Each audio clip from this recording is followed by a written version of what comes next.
Alright dude, Dakfae is one of those bosses in the Doom Tower that can really trip up beginner players if you're just trying to push through Doom Tower for the first time. So this video is going to be making Dakfae simple. We are going to be talking about what kind of champs you want to build going into Dakfae, how you want to speed tune the team and set up the AI on the team for the perfect execution when you actually get to the boss. And to be honest, right off the get-go, as you're going to see right here, what you're effectively building is a go-first style arena team with some additional 10-meter control, right? So you can see my 10-meter controllers are coming in here a little bit. We learn some decreased defense, nuke everything down, and then it's all just about controlling the boss's 10-meter. I wanted to show what the team might look like outright at the very beginning of the video before we get into the specifics. So as you can see, we're absolutely clobbering the hell out of the boss. It might not be an absolutely 100% clean kill, but it's definitely good enough to get you started. I also want to suggest some kind of very, very accessible sort of free-to-play champs as well that you can pick up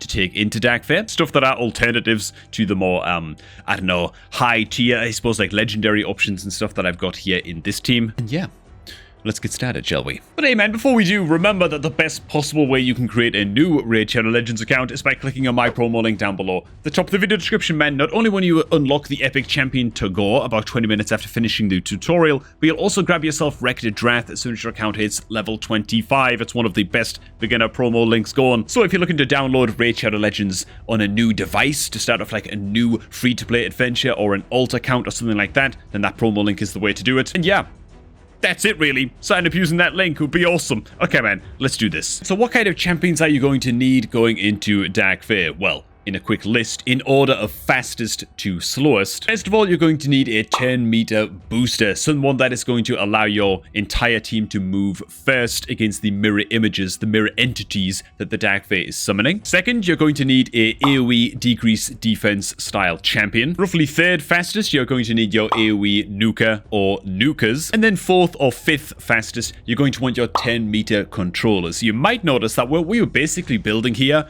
is basically a go-first style arena team, right? The same that you would use in just classic arena, except with the addition of some powerful 10-meter controllers towards the end of the sort of move sequence that can then control the Dakfae boss's 10-meter. Now, just panning back to the footage real quick, one thing that you will notice if you have a keen eye is that, of course, the Dakfae boss has a perfect Veil buff. What does this mean? It means that your 10-meter controllers will not be able to target the Dakfae so long as any other enemies are alive, right? You've got to kill everything else before your 10-meter controller can even single target the Dakfae boss. And that is why it is so important that the rest of the team is one-shotting all of the mirror images at the beginning of the fight so that the likes of Coldheart can come in and land a big old blob of 10-meter control like so, right? Insanely powerful stuff. So first of all, your 10-meter booster. This is going to be the fastest champ on your team. What are some options for this? Well, one of the most accessible 10-meter boosters in the game is going to be Apothecary. While not necessarily like the best at the job, he is at least very buck efficient and stuff when it comes to skill bucks. Got an increased speed and a 10-meter fill of 15% on his A3. Even better than Apothecary is going to be good old High Katoon, the 30-day login reward champion. She brings also a 15% 10-meter fill and strong version of increased speed on her A2, but she also brings a little bit of additional control with a chance to reduce 10-meter on her A3, so she can be even better than Apothecary into Dakfae. Deacon Armstrong is another great option with some big 10-meter manipulation on his A3 as well. 15% 10-meter fill and 15% 10-meter reduction for enemies on his A3. Then it grants an extra turn, which then allows him to also place the decreased defense on an AoE as well. Deacon Armstrong, very good indeed, because he fills multiple roles against the Dakfae boss. And another option, because I absolutely love this old guy, man. Good old Hermit Yorg, man. Brings revive, it brings increase attack, which is another great buff to bring into the fight as well, because again, you want to one-shot all of those mirror images immediately at the start of the fight against the Fae boss itself. So he brings increased attack and 20% 10-meter fill on his A2. So good old Hermit Yorg kind of feels like 1.5 of the rolls as well. Very good stuff. Now the champ I'm using is good old Estrid Dreamsong, one of the recent fusion champs. She brings increased speed, increased attack, and a little bit of 10-meter fill. And then she also gets an extra turn and can place decreased speed and decrease the 10 meters of all enemies by 15% as well on the A2. So she's really hitting a lot of roles. She's very, very ideal indeed to be bringing into Dark Fae for me. And so she's going to be the 10 meter booster that I am using. As for the decreased defense champion, so role number 2, this is a very, very important role as well. You can just use the good old campaign farmable War Maiden. She will do just fine for you in this fight. 100% land rate on a strong version of decreased defense on an AoE. That's all you need, right? That's all you want. Honestly, anybody would really do for this role. Me, I'm using good old Thalesia just because I have her maxed out before I ever got to maxing out my War Maiden. And yeah, attack all enemies. Strong version, decreased defense debuff for a couple of turns. That's all we're looking for. When it comes to the Nuka role, honestly, just the harder they hit, the better. That's all there really is to it. Your starter champion will work to an extent. They're definitely not ideal for the job, though. Hopefully, you've got a good epic Nuka built out or a good legendary Nuka built out that's really definitely going to be able to just kind of one-shot everybody. You might have to sacrifice one of your 10-meter controllers, right? You might not be able to run with 2 10-meter controllers if you're needing more damage. And that'll make the run just a little bit more messy, but not to worry, right? We're just getting started here. Don't sweat those little details. You might not have an absolutely perfect team first try around. One thing I will say is that you're looking for glass cannon style nukas. If you never heard that term before, what does that mean? It means you want a nuka who is all damage and no backbone. The kind of nuka that is just gonna absolutely smack the taste out of people's mouth, but can't really take a hit back. So I'd recommend avoiding HP-based nukas like good old Magna, right? Because chances are your Magna is probably sitting there with 70,000 or 80,000 health. How the hell are you going to one-shot the mirror image of your Magna when he's sitting there with 80,000 health, right? It might be much, much more challenging than you're anticipating.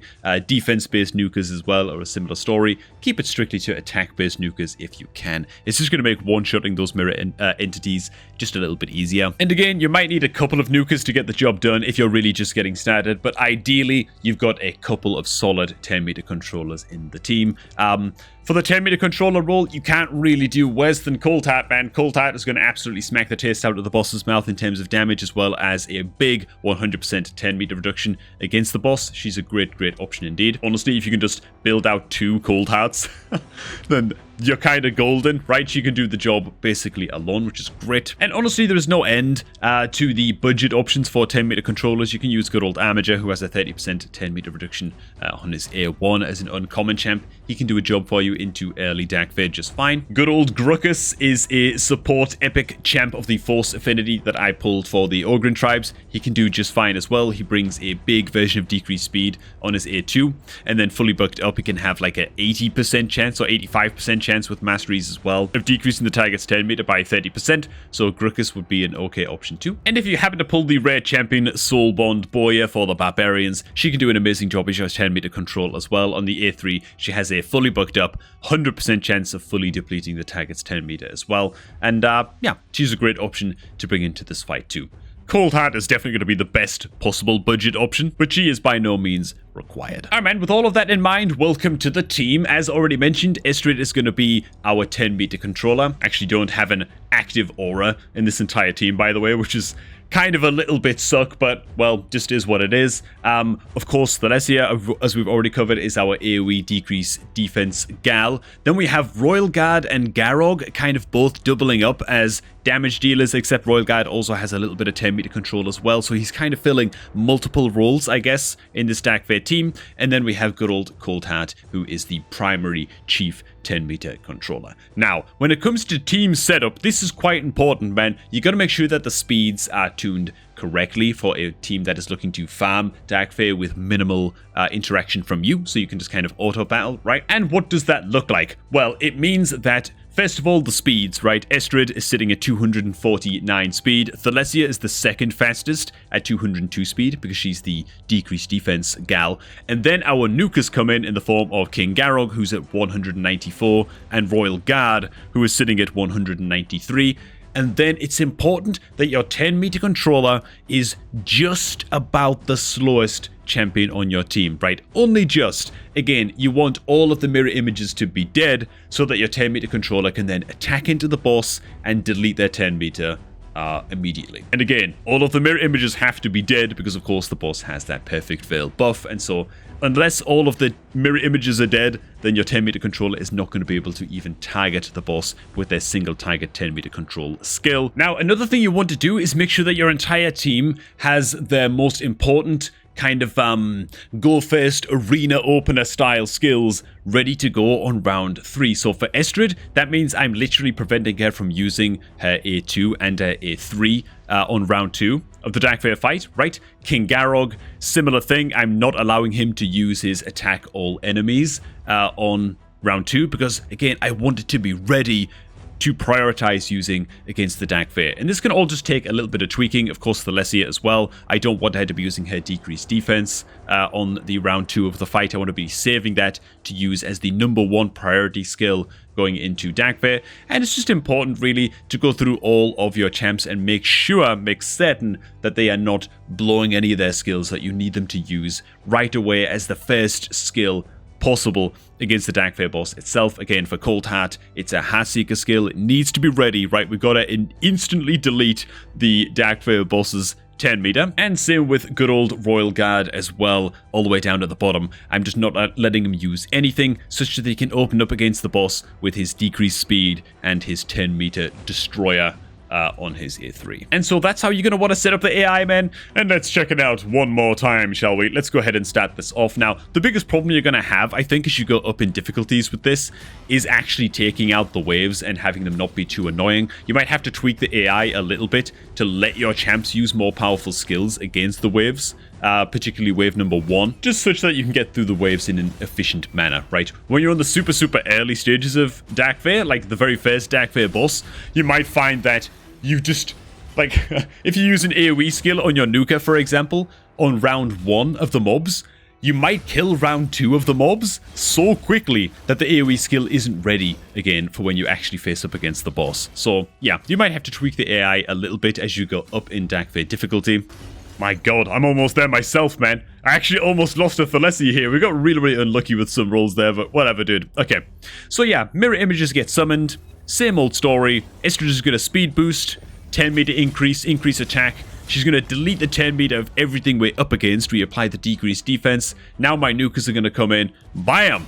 One shot everything. Now it's the turn of Royal Guard to bring in his 10 meter control. There it is. And then bam!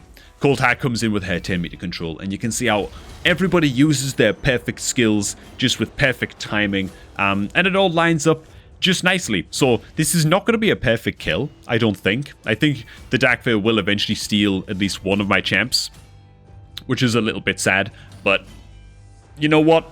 It's good enough. She's actually going to go ahead and steal the Cold Heart. Yeah, we're just going to annihilate the Cold Heart. It's really no problem with that, so that's fine. And then we're going to finish off the fight, man. So it's not 100% clean, but it is a juicy, tasty little starting team that you can mimic with a lot of more sort of budget champs to get you started against the Dark Fae, man. A lot of it just comes down to speed tuning and setting up the correct AI. And there you go, mate.